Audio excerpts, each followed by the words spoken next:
ఏం చేసినాని ఆయన 4 నెలలు వచ్చి 5 నెలలు వచ్చి ఆశ చూపించి పోయిండు ఆయన. ఏం చేసిన ఆయన చేసాక ఆడకంతం ఏంది బస్సులు పెట్టి గుద్దుకొని వస్తారు ఆడలు శిక్షణ లేదా వానికి. కరెంట్ ఏదే మొత్తం 24 గంటలు కరెంట్ మొత్తం బంద్ చేసాను. తెచ్చింది కరెంటే కేసీఆర్, నీళ్ళు తెచ్చింది కేసీఆర్. ఏమైతే సిగ్గులే వానికి చూడబడని చెప్పి మొత్తం అన్ని అల్ల కొలారం చేసాడు. మంచి మాటలు వస్తున్నాయి మన మీద. నా పిల్ల కళ్ళ లక్ష్మి రాలేవు, బ్రిడ్జి ఆగిపోయింది. నువ్వు ఏం మంచుకుంది మాకు, ఏం మంచుకుందని వాడు వచ్చి ఏం చేసాడు.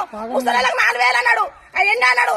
ఏంది 2000 ఇస్తాడు, 2500 ఇస్తాడు. ఏడిచ్చిండు, ఇచ్చినాడు. 500 గ్యాస్ ఇస్తాడు, ఇచ్చినాడు. ఆడేమన్నా మాడలు చెప్పి బుచ్చగాడి లేక బుచ్చగాడి రద్దు వాడు నన్ను అడిగితే అందుకే కారు కేయాలి వేస్తా. అప్పుడు వస్తుంది.